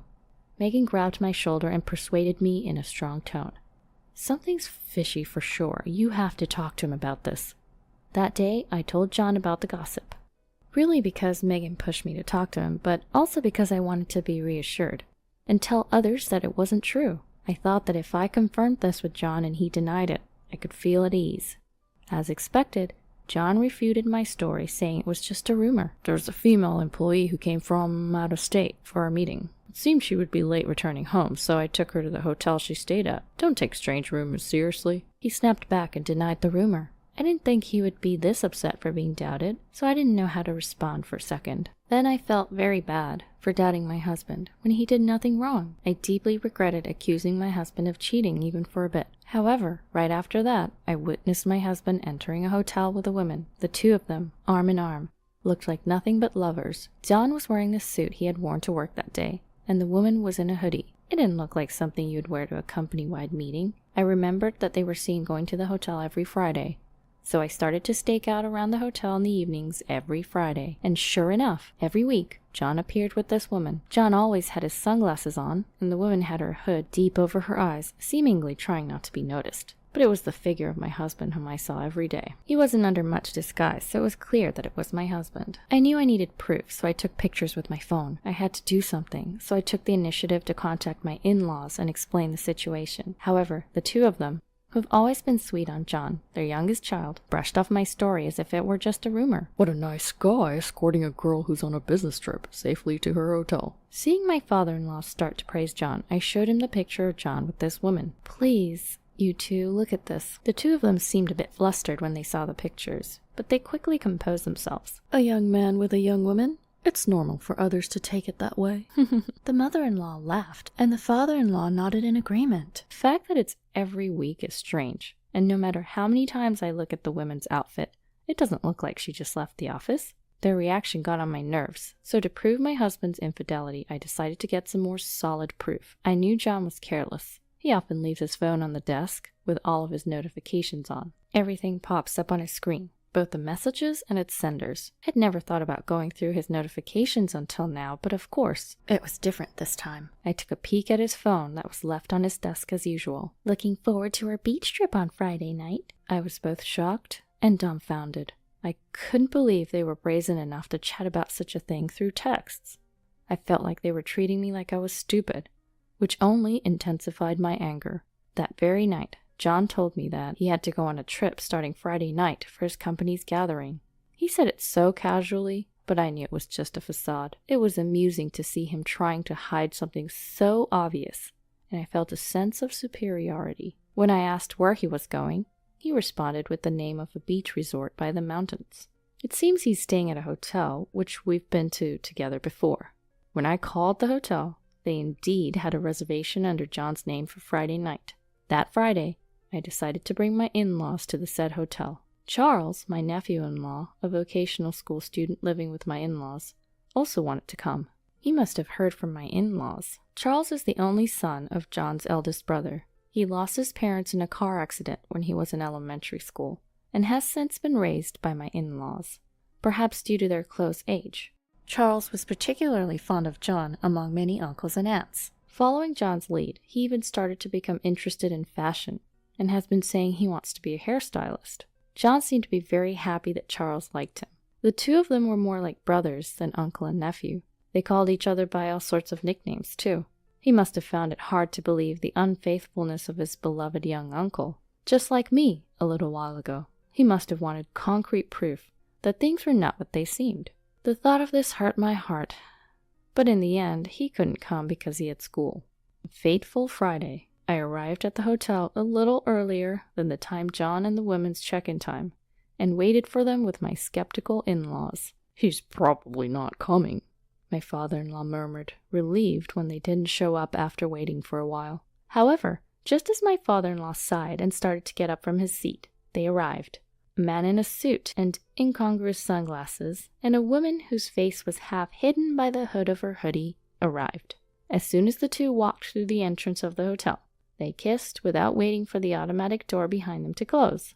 At that moment, the woman's hood fell down, revealing her hidden face.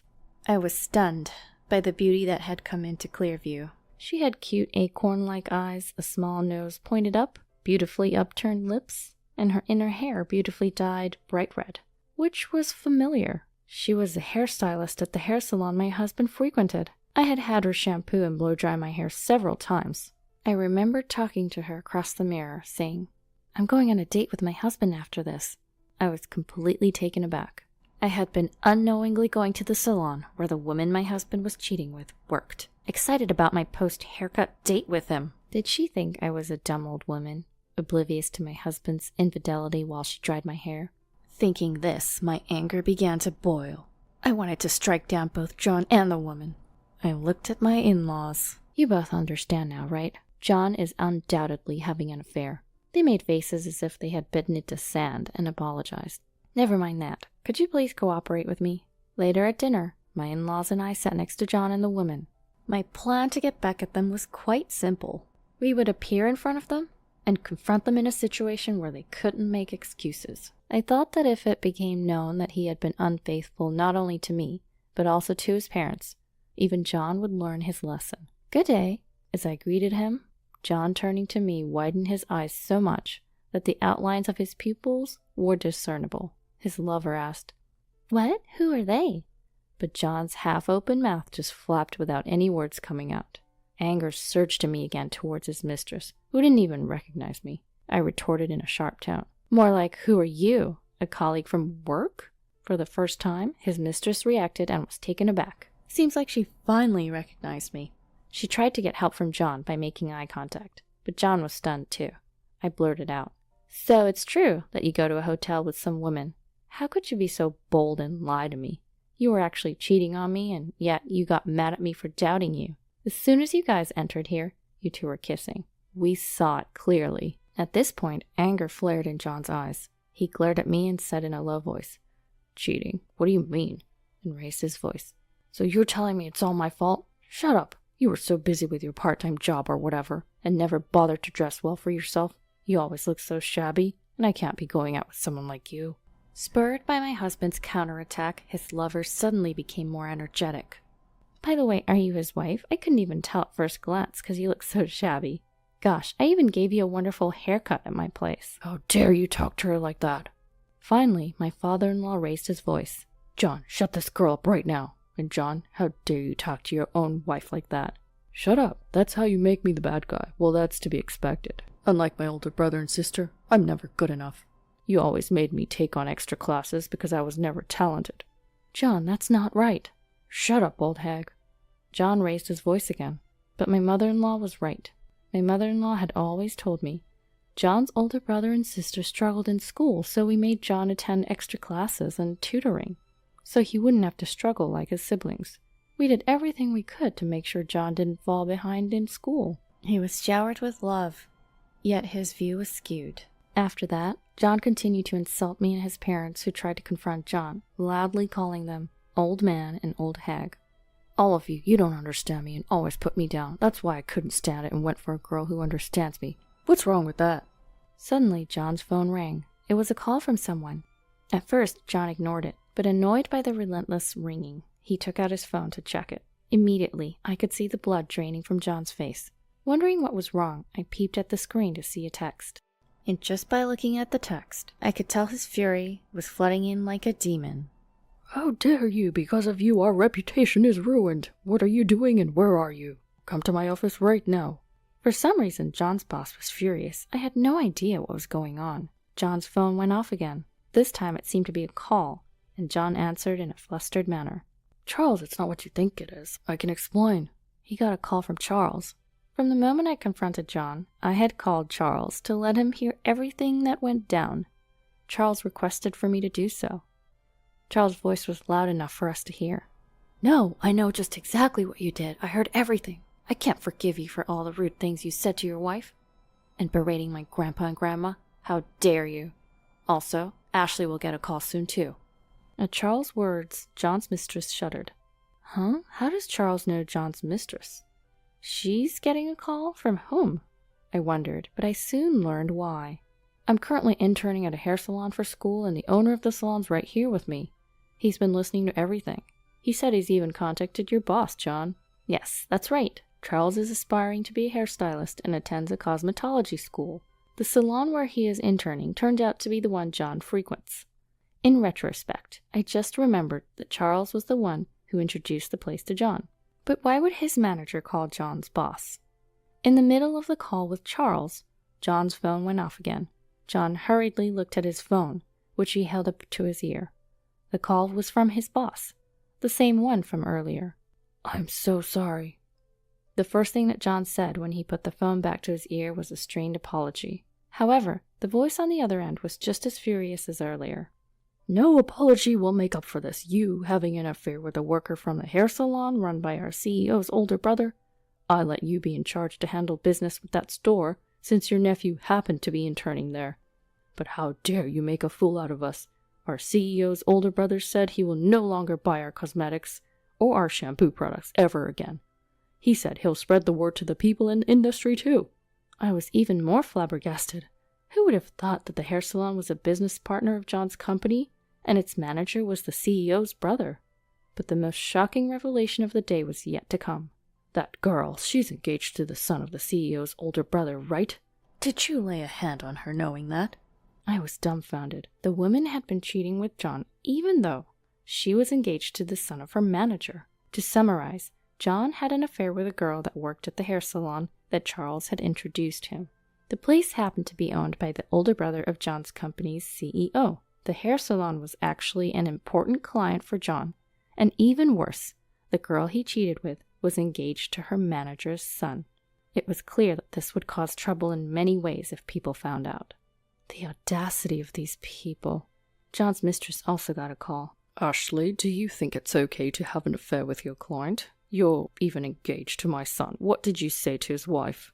You're fired right here and now. Also, we're done dealing with that company's shampoo and cosmetics. Don't you and your man ever come here again."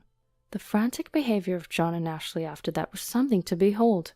Both of them made numerous excuses and apologized over and over again on the phone, but it seemed to no avail. In the end, John turned beet red, and Ashley left the hotel sobbing. I heard later that Charles, when he heard about John's affair, immediately suspected it was Ashley. So he consulted with the salon manager, and they both kept an eye on the situation here.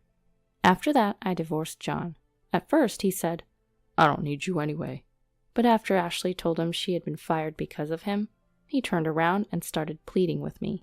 "Don't divorce me. You're all I have," he said. But I cut him off without a second thought. And now, I've become a full-time employee at the grocery store where I worked part-time, and I'm studying to become the manager here. I owe it all to my years of dedication as a part-time worker.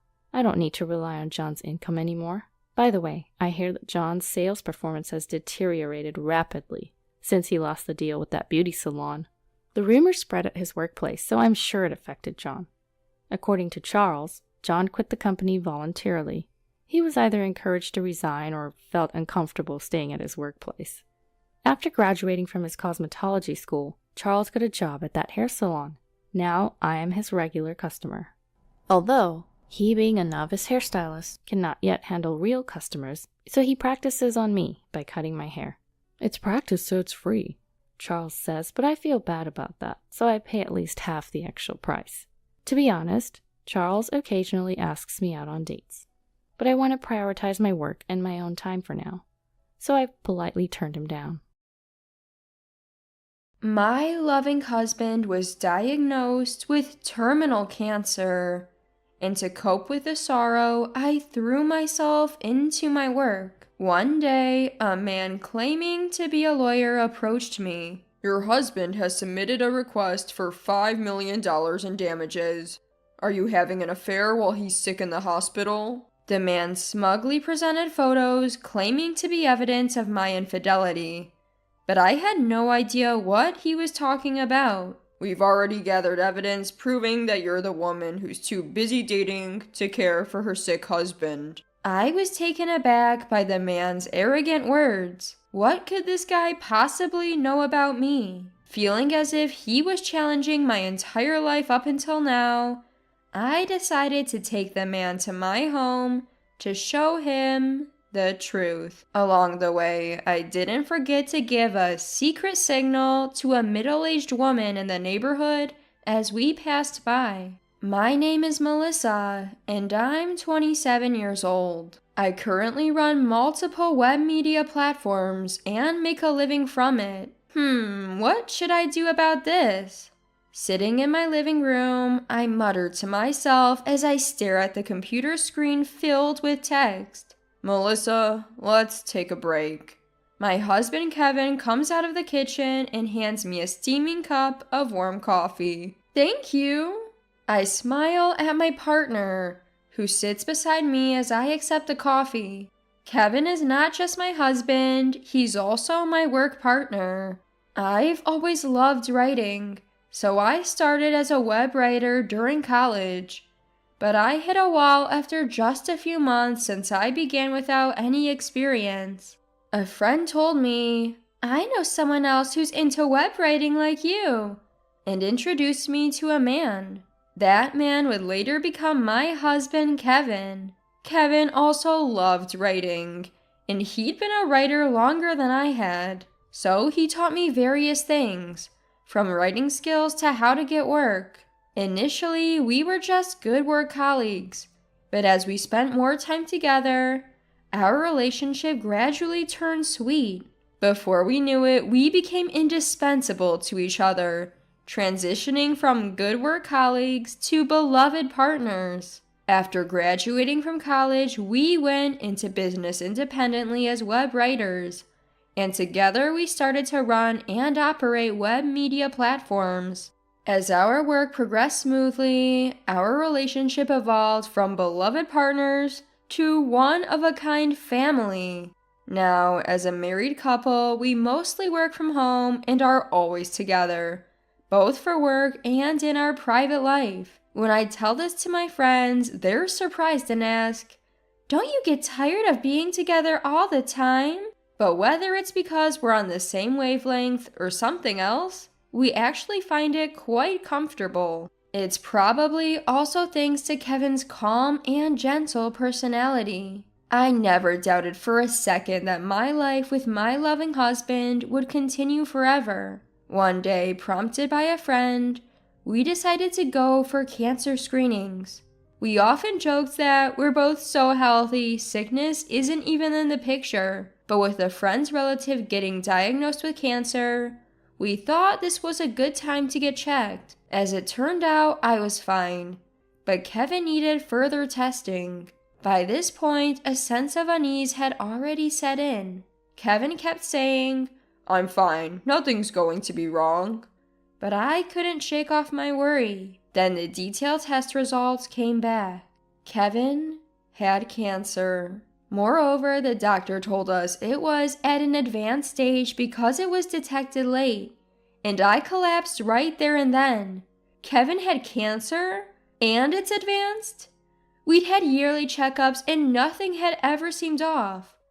Sure, he had some cold-like symptoms once in a while, but Kevin always said, "I can work from home," and never really went to the doctor. If only I had noticed something back then. If only I had forced him to go to the doctor. Regrets kept flooding my mind, but then the overwhelming fear that he's going to be gone hits me, and I can't think of anything else. Kevin was admitted to the hospital immediately, and I visited him every day during my work breaks. When I came to see him, Kevin always greeted me with his calm smile. He would even happily ask about the progress of our work that we both put so much effort into.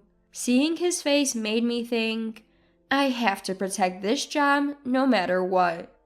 And even as I wiped away tears, I kept working. But every time I let my guard down, the fear that Kevin might be gone consumed me.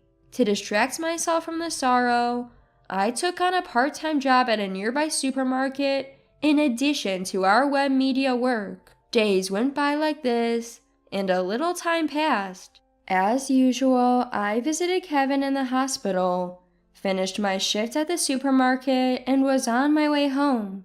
When I get home, I need to do the web work and also clean the house. As I was walking and planning out what to do next, suddenly the world in front of me starts spinning, and I sit down in a panic. What's happening? I feel sick. My vision continues to spin and cold sweat won't stop. Feeling helpless, I sit there and suddenly hear a surprised, "Huh?" A concerned person is hurriedly approaching. A gentle hand is placed on my slumped shoulder, and a kind voice asks, "Are you all right?" Looking up, I see an unfamiliar middle-aged woman looking at me with concern. I'm feeling a bit unwell, but I'll be okay. I mumble, trying to stand up despite my spinning vision. But the woman who catches me says, "Come this way." She almost drags me along to some place. We arrive at a familiar suburban house. Where is this? Gazing vaguely at the house, the woman says, "This is my home. Rest here for a while." She takes my hand and leads me inside. Despite it being our first meeting, her warm hand oddly comforts me, and I follow her in. We sit in the living room, sipping water, and then she encourages me to lie down on the sofa. Even as I close my eyes and take a deep breath, she wets a towel in cold water, wrings it out, and places it on my forehead. She also covers me with a blanket. A little while later, my vision stabilizes and my sweating stops. Slowly sitting up from the sofa, I face the concerned woman and ask, "Can I move now?" I say thank you and then add, "By the way, I realize I never introduced myself. Sorry about that." Upon hearing this, the woman smiles with relief and introduces herself as well. Her name appears to be Laura, and she lives here with her husband. I begin to say, I also have a husband, but an image of Kevin lying in bed interrupts me. Noticing my hesitation, Laura says, "It's okay if it's hard to talk about it," and asks why I was sitting on the side of the road. Actually, my husband is sick. I slowly tell her about Kevin's illness, which I hadn't even shared with friends, and how I've been overexerting myself with work to distract from the sadness. Laura hugs me tightly as I choke up and finally shed tears, saying, "It's hard, isn't it?" She cries along with me. Later, I find out that Laura's house is very close to mine. What's more, our house is apparently known in the neighborhood as the wealthy couple's house due to its size. Chuckling to myself, I suddenly remember when I used to walk around the neighborhood with Kevin, people would often strike up friendly conversations with us. It feels like things have become distant since Kevin got hospitalized. Laura tells me, "People thought you two had separated and didn't know how to approach you." Through meeting Laura, my days slowly started to change. I get to know the neighbors I'd previously avoided, and we start gathering at our houses for tea.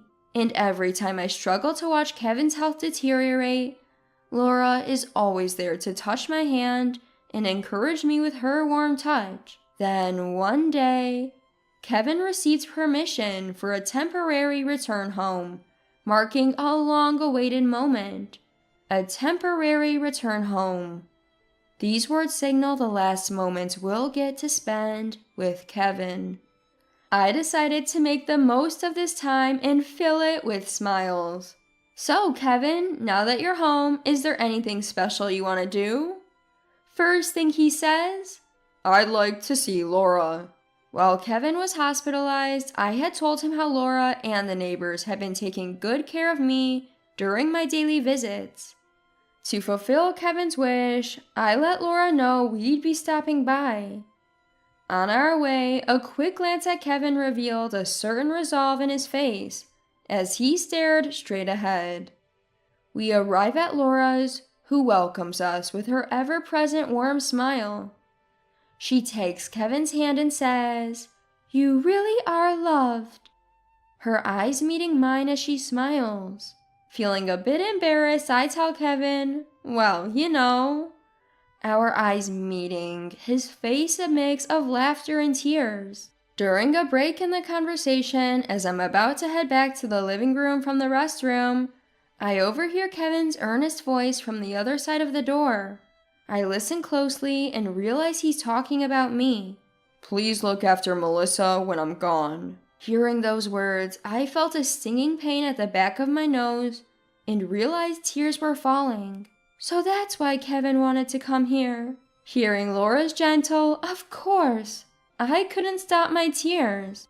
Not much later, my husband Kevin drew his last breath. While I was prepared for it, the sense of loss hit me harder than I had imagined. Laura and our neighbors kept encouraging me during my grief. After some time had passed, a renewed sense of purpose pushed me to resume my career. I even continued my part-time job at the supermarket, thinking, I need to keep moving forward. And life went on, just like that, for about 2 years. As I finished my shift at the supermarket, stretching my tired body, a voice came from behind. "Excuse me." Startled, I turned around to see a serious-looking man wearing glasses. Did he lose his way? Without much thought, I asked, "Can I help you?" Clearing his throat, the man smiled softly and spoke. "I apologize for the sudden intrusion. I'm a lawyer. You're Melissa, correct? May I speak with you?" A lawyer? What could he possibly want with me? Though I was puzzled, I agreed to listen. Sure. "You see, your late husband Kevin has left you a settlement of $5 million. I was surprised when the man claiming to be a lawyer mentioned Kevin's name. Even more startling was the word compensation, almost causing me to drop the bag I was holding. What? No, there must be some mistake. "Ma'am, we have all the evidence. While your husband is in the hospital, you've been having an affair, haven't you?" The man, smirking, started to talk and pulled out his smartphone. He showed me a photo. What is this? The photo showed a man and a woman, arms linked, walking away from the camera. I must admit, the woman in the photo bears a slight resemblance to me, but it's definitely a case of mistaken identity. That's not me, and I don't know that man. Besides, my husband passed away 2 years ago. I laid out the facts and was about to walk away when the man suddenly raised his voice to stop me. "Lies about him being dead won't work. We already know you've been dating around while neglecting your sick husband." I was stunned. I remember the days when I was rushing to Kevin's hospital every day and working nonstop. What could this guy possibly know about me? I wondered, isn't it common sense for a real lawyer to offer a business card? And shouldn't he have notified me through documents or a phone call rather than meeting me in person? I shook my tired head and stared at that man. He wasn't going to back down. Realizing we wouldn't reach a conclusion, I decided it would be quicker to just show him, "Please come this way." I invited the man into my home. In hindsight, it was a bold move, but I felt emotionally charged, like he was negating my entire life. As I walked home with the man, I crossed paths with Laura, who was holding a shopping bag. Laura looked surprised, but understood something when I raised my palm. She acknowledged and returned the gesture. I opened the front door and ushered the man inside. Clearly thinking he'd successfully manipulated me, the man enthusiastically said, "Let's discuss the paperwork inside." Ignoring him, I led the way to a certain room. "Please come in." It was a room with a memorial altar. Pictures of a smiling Kevin, back when he was healthy, were displayed on it. "Wait, he really is dead?" "My husband is no longer in this world, so your claim for compensation is simply impossible." Internally, I add, he would never have done such a thing even if he were alive. Noticing a man claiming to be a lawyer out of the corner of his eye, he mutters under his breath with a pale face, "That's not what I heard. This can't be right." He then casually pulls out his mobile phone to check something. I subtly peek at the screen of the mobile phone from behind, and there I see a photo of a vibrant Kevin, taken before his battle with illness. What's the meaning of this? The fact that this man has a photo of my loved one unnerves me, and I speak in a low voice. The man starts talking hastily, as if making an excuse. According to him, he purchased information about me and Kevin, who were known as a wealthy couple in the neighborhood, from a man claiming to be an informant. His intention was to scam us.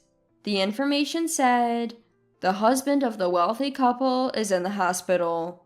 The wife is emotionally vulnerable.